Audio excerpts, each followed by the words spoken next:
बिस्मिल्लाहिर्रहमानिर्रहीम। जवाब दो के साथ मैं हूं फरूख बड़ाइच। पाकिस्तान के अंदर SC होने जा रही है। पाकिस्तान के अंदर आईनी तरामीम का शोर है। आईनी तरामीम होंगी या नहीं होंगी, ये बात कहाँ तक पहुँचेगी। गंडापुर साहब आए, इस्लामाबाद तक आए, फिर वो KP की हाउस पहुँचे, फिर वापस असम्बली में उन्होंने आके तकारीर की। इस सब के नतीजे में क्या सूरत हाल बनने जा रही है। आज प्रोग्राम में हमारे साथ मौजूद हैं कोऑर्डिनेटर वज़ीर आज़म हैं राना एहसान अफजल साहब, उनके साथ अजहर सदीक साहब मौजूद हैं, आप वकील हैं बानी पाकिस्तान तहरीक इंसाफ के। राना साहब, मैं आपसे स्टार्ट करूंगा। ये जो शोर है आईनी तरामीम का, अब ये कहाँ जाके खड़ा है और ये बार बार आपके ऊपर सवाल आ रहे हैं कि आईनी तरामीम पे इतनी जल्दी क्यों है, ये लोगों को दिखाई क्यों नहीं जा रही, इसको लोगों को सोचने समझने का मौका क्यों नहीं दिया जा रहा, इतना खुफिया क्यों रखा जा रहा है। बिस्मिल्लाहिर्रहमानिर्रहीम। देखें, अब तो बिल्कुल भी खुफिया नहीं रखा जा रहा। JUIF जो है वो अपने प्रपोजल तैयार कर रही है। पीपल्स पार्टी ने अपने प्रपोजल तैयार कर लिए हैं। कुछ बार काउंसिल्स जो हैं उन्होंने अपने प्रपोजल तैयार किए हैं और गवर्नमेंट भी जो है वो अपने प्रपोजल उनके तैयार हैं पहले से ही। तो ये आपस में कंसेंसस बिल्डिंग का जो मरहला है वो जारी। राना साहब, आपको आवाज़ आ रही है? राना साहब, आप मेरे ख्याल में कॉल दरमियान में आ रही है। अजहर साहब, मैं आपके पास आता हूँ। ये वो कह रहे हैं जी हम तो कंसेंसस भी डेवलप कर रहे हैं, हम तो मुशावरत भी कर रहे हैं, बातचीत भी कर रहे हैं।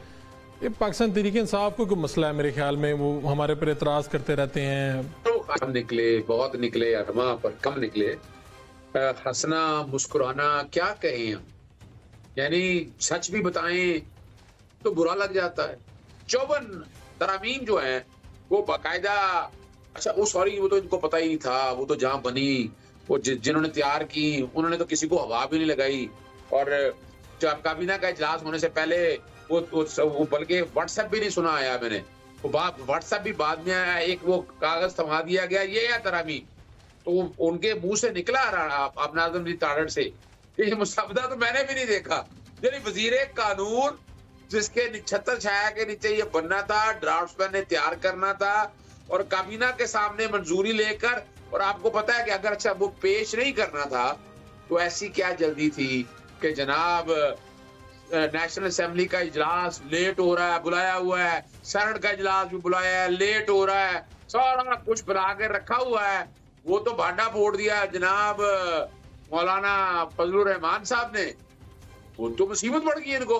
7 बंदे इन्होंने अगवा किए हुए थे हमारे पाकिस्तान तहरीक इंसाफ के, और ये हमारे को ओपन एंड सीक्रेट है। वो कहाँ पे है 7 बंदे? अजहर साहब, वो बंदे कहाँ हैं 7? अभी तक अगवा हैं या बाजियाब हो चुके हैं?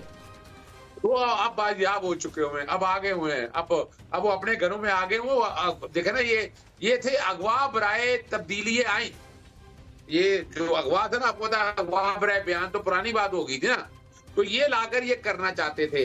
अच्छा, और जो कमाल की बात है वही वाला, अब मेरे अब दोस्त है पाकिस्तान बार काउंसिल के अंदर भी, वही जो मेरे पास आया, जो आप लोगों के पास आया 54, उसी पे पाकिस्तान बार काउंसिल ने तजावीज दी हैं। वो को प्रिंट कर लिया उन्होंने, प्रिंट करके रख कर निकाल लिया। और वही जो तजावीज हैं मैंने सुप्रीम कोर्ट में ले गया। जैसे मैं प्रैक्टिस एंड प्रोसीजर बिल लेकर गया था कि जनाब ये वो लाना चाहते हैं, ये अदलिया की आजादी को तार इस्तेमाल बर्बाद करना चाहते हैं। वैसे तो बहुत से फनून लतीफा के हैं कि ये वाला जो है ना, ये वाला जो आइन का मुसवदा है, ये स्टेज ड्रामों में पढ़ाया जाएगा आने वाले दिनों में। आप देखिएगा स्टेज ड्रामों में ये डिस्कस होगा। ये क्या बात कर रहे हैं आप? कैसी बातें कर रहे हैं साहब? मैं बता रहा हूँ आपको कैसे स्टेज ड्रामे में। देखें, हाँ जी, पाकिस्तान में यानी इन्होंने ना मिसाके जमहूरियत किया, उसमें ये रखा कि कॉन्स्टिट्यूशन कोर्ट होनी है। वो 18वीं तरमीम सारी मंजूर हो गई, सिर्फ ये रह गया भाई उस वक्त कंसेंसस। आप मोहतरमा बेनजीर भुट्टो नहीं मानी इसके ऊपर, वो माननी होती तो ये जैसे जरदार रब्बानी साहब वगैरह सारा 18वीं तरमीम में आता, क्यों नहीं आया?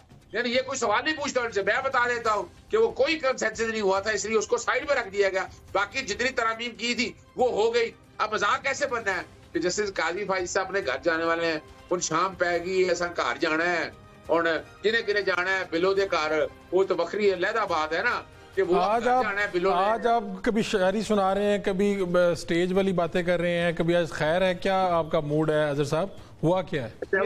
इनका इस तरह का मूड रहता है, इनका इसी तरह की बातों से ही यही इनका वतीरा है पीसीआई का। इसके अलावा इनको जो है चले अजहर साहब को कंप्लीट करने दें। जी अजहर साहब कंप्लीट करें। अच्छा, अच्छा देखिए उसकी वजह ये है ना कि आज मौसम भी अच्छा है, और आपको पता है कि जो फ़लस्तीन के नाम पे इकट्ठे नहीं होते थे, जो है मुजाहिरीन के साथ जुल्म करते थे, वो भी इकट्ठे होकर बैठ गए। अब अंदाजा लगाए ना, मैं तो मेला ठेला एंजॉय करने आया हूँ आज।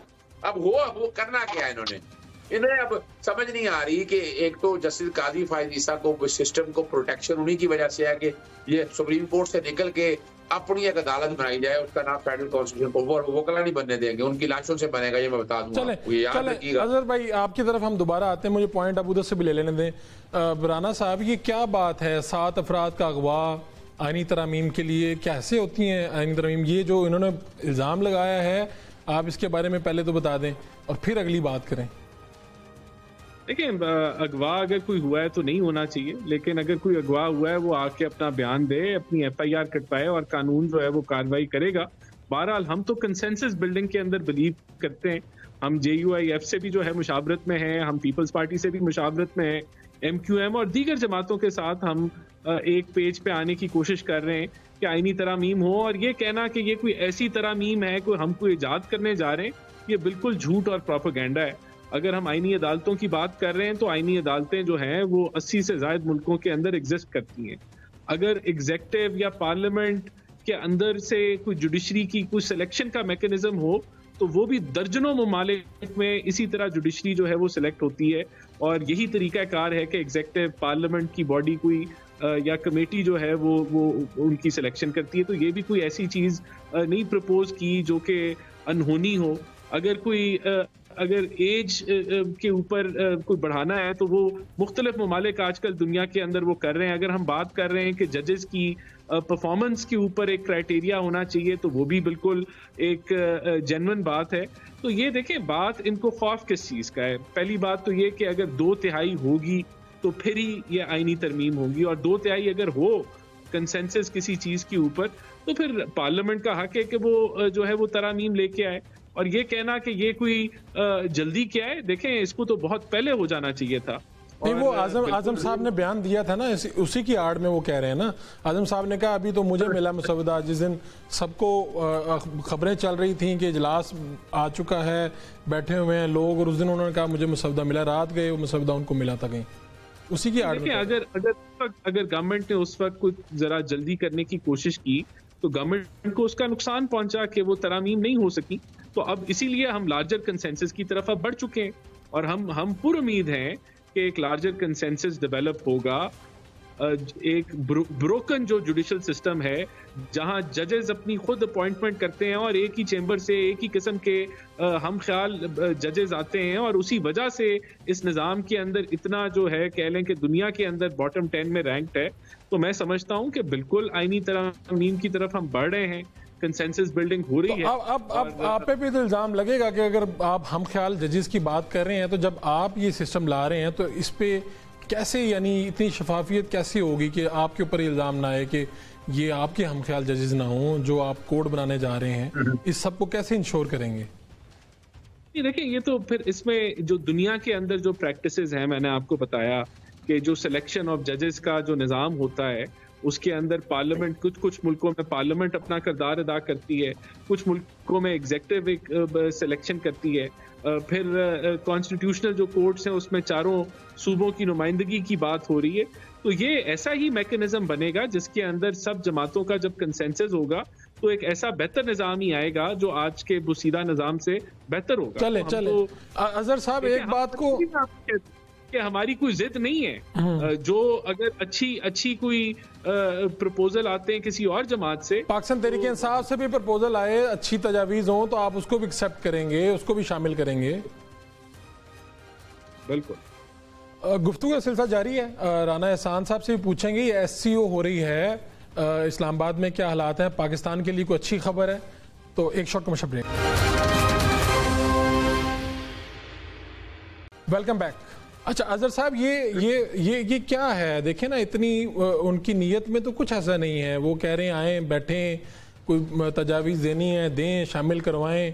यार पाकिस्तान के लिए कर रहे हैं, उन्होंने कौन सा आईनी अदालत अपने लिए बना रहे हैं जो उसमें सिर्फ पाकिस्तान मुस्लिम लीग नून के तो फैसले नहीं होने? तो आप क्यों नहीं इस तरह से बैठ जाते, मान जाते?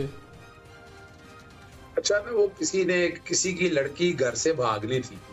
अच्छा। तो रात ना अपने बाप को कहते हुए कि हम में से कोई एक नहीं होगा अगले दिन, अगले दिन वो भाग गई। तो बाप बजाय ये कि उसके जाने का होता, कहते बड़ी कर्मा वाली थी, बड़ी को वलीगुल्लाह थी, पहुंची हुई थी कि उसको अब देखो ना, पहुंची हुई थी। तो आप जरा यहाँ से दादा लगाए ना, ये मैं अब 85 से ये प्रोजेक्ट चला आ रहा है।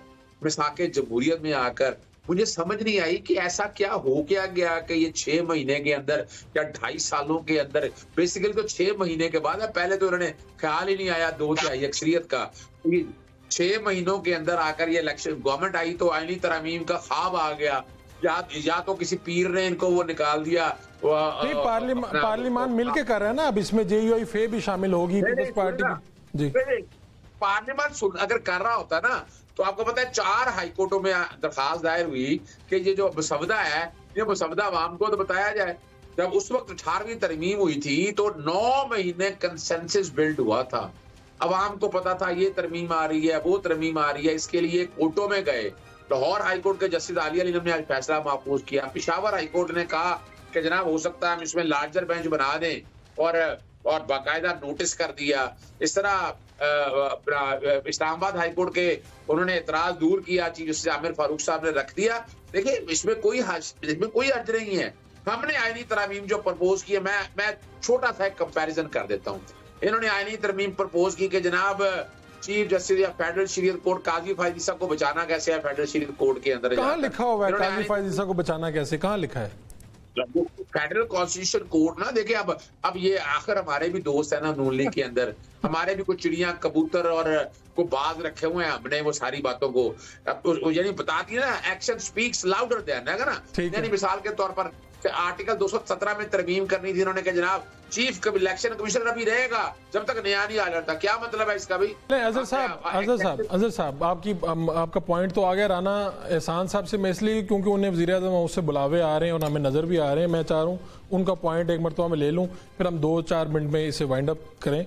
एक बात तो ये कि राना साहब ये बता दें कि अभी तो बड़ी अच्छी खबरें आ रही हैं, इससे थोड़ा सा आगे बढ़ते हैं कि ये SCO हो रही है, सऊदी डेलीगेशन यहाँ पे आए हुए हैं, और मेरे ख्याल में इस्लामाबाद भी अब सूरत हाल बड़ी मुनासिब और बेहतर है। अगर अजहर सिद्दीक साहब, मैं थोड़ा सा, इन्होंने पहले कहा था कि हुकूमत ने जल्दी की तो हुकूमत ने वो भुगत लिया, यानी वो नहीं हो सकी आईनी तरमीम।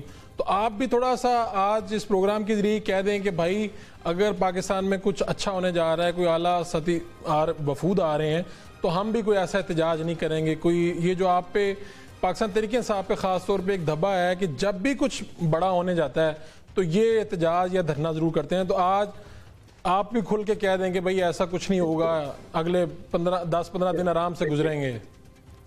देखिए बनाइश साहब, बात बड़ी सीधी सी है। हमने पुरअमन एहतजाज करने आ रहे थे ना, हमने डी चौक में आके को बैठ तो नहीं जाना था ना। हमने हमारे लिए खंदकें खोदी गई, अपना कंटेनर लगाए गए, लोग गिरफ्तार किए, डिटेंशन ऑर्डर आए, इतना जुल्म और ज्यादती की, आंसू गैस सेल खाए हमने। भाई हम इस तरह का एहतजाज नहीं करने जा रहे कि हम बैठ करके किसी बैरून ताकत को फायदा दें, या हम के जो दोस्त ममालिक के खिलाफ कोई मसाइल पैदा करें। हम अपना एहतजाज रिकॉर्ड करना था। राना एहसान साहब, बस एक आखिरी बात आप बता दें, आप उठ भी रहे हैं अपनी सीट से, बताएं कि क्या होने क्या जा रहा है इस्लामाबाद में, पाकिस्तान में, ये जो हम बता रहे थे पहले SCO। और देखिए पाकिस्तान तरक्की की राह पे गामजन है, महंगाई काबू में आ गई है, सूद की शरह नीचे आ रही है, स्टॉक मार्केट आपके सामने है, अल्हम्दुलिल्लाह स्टेबलाइजेशन हो चुकी है। अब आपका IMF का मुआहदा मुकम्मल हो गया है, SCO का बड़ा इवेंट होने जा रहा है। अभी आपने देखा, पूरी कौम ने देखा कि किस तरह सऊदीज के साथ MOU साइन हो रहे हैं, बिजनेस पाकिस्तान में आने लगा है। तो मैं समझता हूँ इंशाल्लाह हम पॉजिटिव हैं, लेकिन एक जमात का एजेंडा ये है कि उन्होंने अफरा तफरी फैलानी है, मईशत को डिस्टेबलाइज करना है और इस मुल्क में तसादुम और इंतशार जैसी सूरत हाल फैलानी है। इनके सारे जो कह लें प्लान हैं वो फ्लॉप होंगे और इंशाल्लाह आईनी तरामीम भी आएंगी और ये हुकूमत अपना टेन्योर पूरा करेगी इंशाल्लाह। ठीक है अजहर साहब, आपका टेक में ले लूं, ये आप बार बार हंस रहे थे दरमियान में। मैंने कहा ना, हजारों ख्वाहिशें ऐसी कि हर ख्वाहिश के 2.5 सालों में मईशत की तबाह बर्बादी कर ली। पेट्रोल पकड़ा नहीं जा रहा, नहीं जा रही, किसने कहा महंगाई कम होगी, लोग खुदकुशियां कर रहे हैं। यानी ये लोग ये बातों से नहीं खाना। अभी आप आ जाए, आज इलेक्शन करा ले, पता लग जाएगा दाल रोटी क्या किस भाव मिलती है। तो हम तो चाहते हैं कि आवाम को जो मसाइल हैं उसका हल निकाला जाए, और उसका हल इस गवर्नमेंट को घर भेज के है। ये जो 45 और 47 की जाली हुकूमत बैठकर चमचाती है ना कि राज करे, राज यहाँ मखलूक खुदा करेगी, यानी वो नामालूम लोग नहीं करेंगे, ना वो एस्टैब्लिशमेंट के सरकर्दा नुमाइंदे जो जिन्होंने, अब तो बिलावल भुट्टो साहब भी उस लाइन पर चल निकले हैं। अल्लाह करे कि उनको मोहतरमा बेनजीर भुट्टो साहिबा और जुल्फकार अली भुट्टो ने जो कहा था उस पर अमल दरामद होता नजर है। इनके पास कुछ नहीं है करने के लिए, और ये भी फैसला करना पड़ेगा। हमें अमेरिकन और इस्राएली ब्लॉक से निकलना होगा, हमें आना पड़ेगा चाइना ब्लॉक के साथ, हमें आना पड़ेगा रशिया के साथ, टर्की के साथ, अफगानिस्तान, ईरान के साथ हमें आना पड़ेगा। और ये इमरान खान चाह रहा था और इमरान खान की गवर्नमेंट गिरा दी गई। आज बैठ के जब अब एसओसी हो रहा है जो है ना, वो क्या है, वो इमरान खान का किया हुआ काम है कि आप इन लोगों के साथ इकट्ठे हो रहे हैं। अब वरना आपने तो सत्यानाश कर दिया था अमेरिका के साथ जाकर। पाकिस्तान जो समझ रहे हैं साहब, आखिरी बात यह है कि पाकिस्तान तहरीक इंसाफ क्या करने जा रही है, यानी आईनी तरामीम की तरफ तो हुकूमत ने बढ़ना ही बढ़ना है, बिल्कुल साफ अज़ाइम नजर आ रहे हैं। JUI फे के साथ इस वक्त क्या किस नोयत पे बात हुई है? बिल्कुल नहीं होनी चाहिए, कुछ तरामीम होनी चाहिए, यानी क्या है पाकिस्तान तहरीक इंसाफ सोच क्या रही है?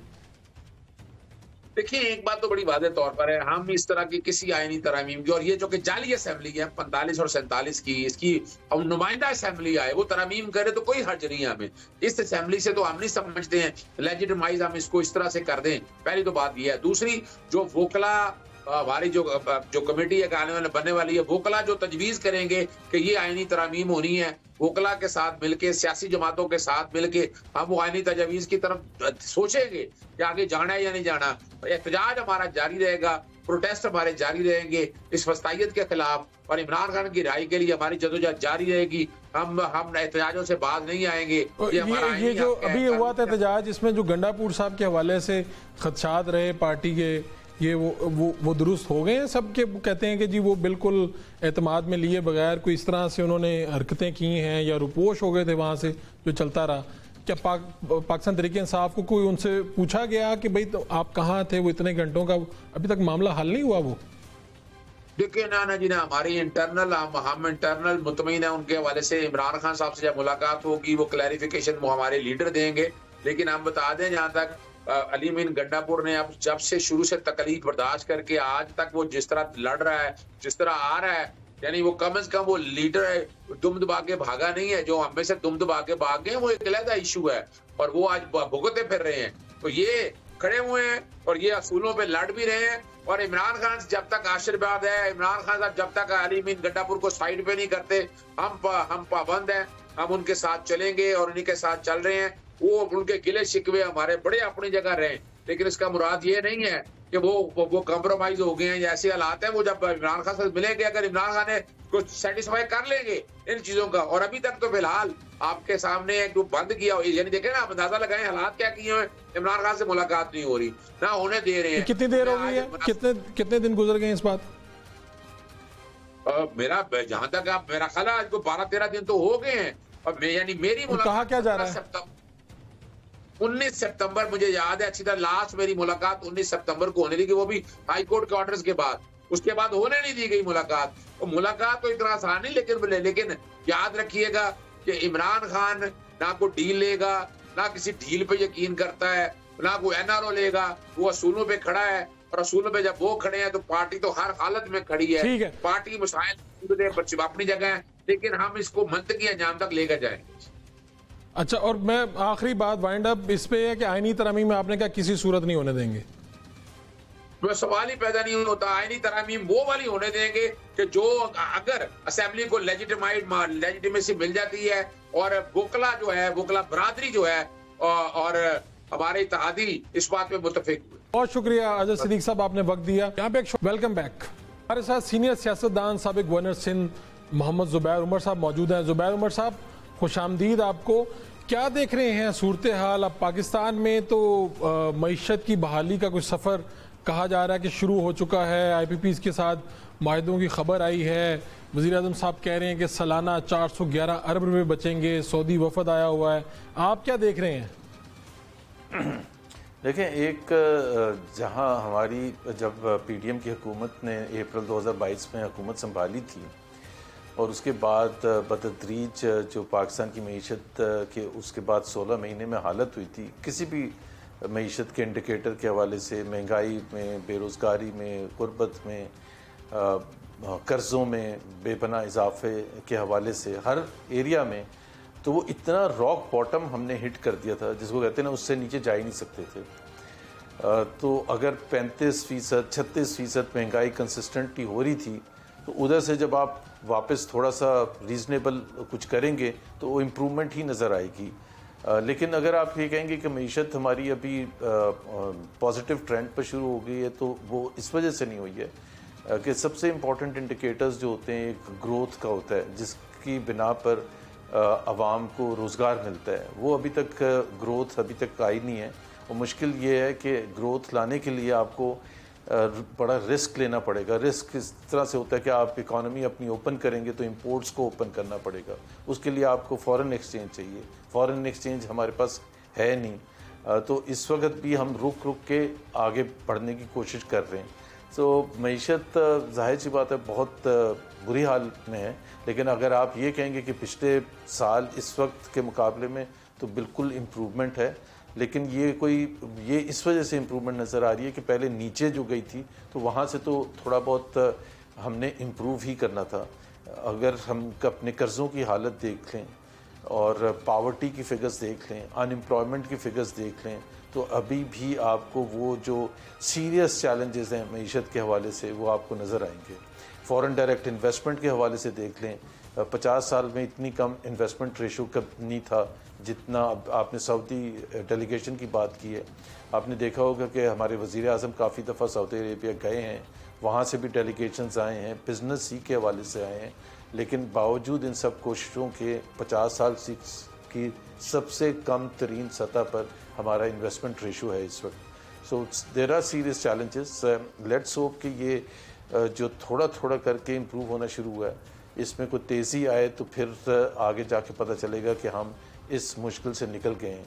इस वक्त तक अगर मैं सम अप करूं, हमारी जो मईशत है वो उसका जो बॉटम लाइन है वो ये है कि हमारी मईशत डिपेंडेंट है, टोटली डिपेंडेंट है लोन्स पर और रोल ओवर्स पर। रोल ओवर्स जो हमारे दोस्त ममालिक के पैसे यहाँ पड़े हैं, हर साल हम उनको कहते हैं कि जो अभी पड़े हैं उनको और 1 साल के लिए रोल ओवर करते हैं, तो उस पर डिपेंडेंट है हमारी इस वक्त। अच्छा जुबैर साहब, ये आईनी तरामीम पहले तो था कि बहुत ज़्यादा इसका जोर हुआ, फिर ये रुकी भी, आप इनको देखते कैसे हैं कि आईनी तरामीम, क्या आईनी अदालत की ज़रूरत महसूस होती है आपको, या इसमें हुकूमती बदनीति जो कि पाकिस्तान तहरीक इंसाफ की तरफ से मौक़िफ़ अपनाया जाता है कि ये सिर्फ़ और सिर्फ अपनी मर्ज़ी के सेटअप के लिए सारी कोशिशें हो रही हैं?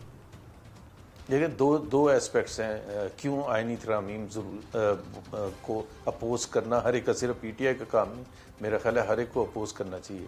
एक तो सब्सटेंस के हवाले से कि क्या है वो आईनी तरामीम, और दूसरे टाइमिंग के हवाले से, उससे बदनीयती भी पता चलती है कि जी आप इस वक्त क्यों कर रहे हैं, आप 6 महीने पहले आपने क्यों नहीं की थी, आपके जब 16 महीने थे आपने उस वक्त क्यों नहीं की थी। अगर ये 2008 का एक अनफिनिश्ड एजेंडा था चार्टर ऑफ डेमोक्रेसी का, तो फिर 16-17 साल तक क्यों नहीं की थी, और 6 महीने के बाद क्यों नहीं हो सकती। जब आपको सब इस नज़र से देख रहे हैं कि जी आप पर आपकी नीयत पर हमें शक है, तो आप 6 महीने आगे करते हैं, आपको कोई मसला तो नहीं होना चाहिए। क्यों हुकूमत की बदनीति से ही क्यों इसको साथ जोड़ा जा रहा है? यानी क्या इसमें यह भी तो हो सकता है कि इसमें कोई पॉजिटिव कुछ चीज़ हो, जिस तरह बिलावल साहब कह रहे हैं कि आईनी अदालत होना ज़रूरी भी है, मजबूरी भी है, पूरी दुनिया में ये सिस्टम वर्क करता है। आप कह रहे हैं कि टाइमिंग की वजह से? नहीं, 2 चीज़ें, एक तो टाइमिंग बिल्कुल गलत टाइमिंग है और उससे बदनीति पता चलती है, और दूसरा उसका सब्सटेंस, उसमें क्या कुछ है। टाइमिंग जाहिर सी बात है इस वक्त हुकूमत को, तो सबको पता है, मुझे, आपको, हर बच्चे को, हर शख्स को पता है पाकिस्तान में कि हुकूमत एक आइनी अमेंडमेंट करने जा रही है। और आइनी अमेंडमेंट इसलिए करने जा रही है क्योंकि एक चेंज हो रहा था जो कि पिछले 25, 26, 27 साल से एक प्रैक्टिस और एक कानून के तहत नए चीफ जस्टिस हल्फ उठाते थे, और वो होता था सीनियर मोस्ट चीफ जस्टिस। सबके डेट्स किस दिन किस साल में कौन चीफ जस्टिस बनेगा, वो आज अगर 2010 में बैठ के हम देखते तो सब उसी के हिसाब से आ रहे थे। अब अगर आपने उसको चेंज करना है, क्योंकि चेंज आप हमेशा अमेंडमेंट्स होती हैं चेंज करना, तो उसका टाइमिंग जो है वो इस वजह से ख़राब है कि जस्टिस फायज़ ईसा जो हैं वो समझे जाते हैं और सबके सामने आया है कि वो हुकूमती जो पार्टीज़ हैं उनको सपोर्ट कर रहे हैं, वो पीटीआई को तबाह करने के लिए तैयार हैं। जैसे उन्होंने बल्ले का जो फैसला था जनवरी 2024 में इलेक्शन में उनको एक पार्टीलेस डिक्लेयर कर दिया, और फिर जब जुलाई में फ़ैसला आया मखसूस नशिस्तों का, तो उसमें फिर उन्होंने 8 जो जजेस ने एक फ़ैसला दिया उसके अगेंस्ट गए, बावजूद उसके कि वो ख़ुद ये कह रहे थे, ख़ुद उन्होंने ये माना कि जी जो जनवरी का फ़ैसला था बल्ला वापस लेने का, उसकी गलत इंटरप्रटेशन की थी इलेक्शन कमीशन ने। तो उसकी अगर गलत इंटरप्रटेशन की थी तो उसके तो 2 ही नतीजे निकलते हैं। एक ये कि इलेक्शन की इंटीग्रिटी कहाँ गई, कि जी उन्होंने कहा हमने तो कहा ही नहीं था कि इनको आप इंडिपेंडेंट लड़ने दें, हमने तो सिर्फ ये कहा था बल्ला ना लें लेकिन पीटीआई के नाम पर लड़ने दें। अब जब लड़ने नहीं दिया इलेक्शन कमीशन ने, गलत इंटरप्रिटेशन की, तो तमाम इलेक्शन एक्सपोज हो जाता है। तो उसको बजाय कि उसको ठीक करते, वो फिर मखसूस नशिस्तों में फिर कह रहे नहीं इसको नहीं मिलना चाहिए पीटीआई को। दूसरी चीज़ ये है कि अभी जिस तरह 63A का हमने देखा है कि एक चूँकि अमेंड्स करनी थी, चूँकि एक तलवार थी कि जी डिस्क्वालिफिकेशन के हवाले से जो 2022 में जस्टिस उमर बंदियाल ने जो फैसला दिया था उनकी कोर्ट ने, तो उसको आपने बदलना था, ताकि क्योंकि आपको उन लोगों को जो पीटीआई के मुनर्रफीन हैं उनको वोट के लिए राज़ी करना था और ये बताना था कि आप फिक्र नहीं करें, आपका वोट काउंट होगा और फिर हम बाद में देख लेंगे, आप don't even worry for the disqualification. अब आप कह रहे हैं कि प्राइम मिनिस्टर अपॉइंट करेंगे फेडरल कोर्ट के चीफ जस्टिस को, तो फेडरल कोर्ट के चीफ जस्टिस मरून मिन्नत हो गए ना, सबसर्वियंट हो गए, ताबे हो के हुकूमत के वज़ीर आज़म के। तो वज़ीर आज़म किसको बनाएंगे इस मुश्किल मरहले में? चीफ जस्टिस उसको बनाएंगे जो कि हुकूमत के लिए बिल्कुल राज़ी होगा हर फैसला देने के लिए। आज की बात नहीं, आइंदा भी। और भी बहुत सी चीज़ें हैं जिसमें फंडामेंटल राइट्स जो हैं अवाम के, उस पर कतगन लग रही है। मैं जो समझा हूँ, आप ये कह रहे हैं कि अदलिया की आज़ादी मुतासिर होगी इस सारी तरामीम के बाद अगर ये इसी तरह ऐसी चीज़ें हो जाती हैं। जी बिल्कुल। और एक हमारी तारीख भी है ना, जब जिसको हम इंडिपेंडेंट भी कहते हैं जुडिशरी, एक तो हमारा ऑलरेडी प्रॉब्लम है जस्टिस मुनीर से लेके और जस्टिस काजी फायज़ ईसा तक एक इतनी लॉन्ग हिस्ट्री है जिसमें ऐसे ऐसे फैसले आए हैं कि मेरा ख्याल है और दुनिया के किसी मुल्क में नहीं आए होंगे। तो अगर तो हमें ठीक करना है अपना आइन, तो चेक्स एंड बैलेंसेस को और ज़्यादा सख्त करना चाहिए, ताकि किसी के लिए भी, आज जिस तरह इलेक्शन कमीशन है, इलेक्शन कमीशन के ऊपर कोई दबाव ही नहीं है। इलेक्शन कमीशन बात उनकी सुन रहा है जिनके पास कानून में कोई ऐसी है ही नहीं करने के लिए।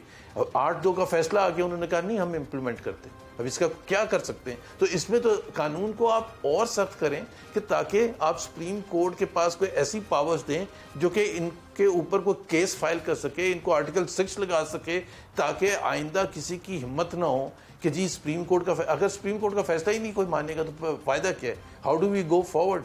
एक ब्रेक लेते हैं, ब्रेक से वापस आएंगे तो नवाज शरीफ की सोच में तब्दीली क्या आई है और ये लंदन प्लान और जो बातें होती हैं इनमें हकीकत क्या है। एक छोटा सा ब्रेक।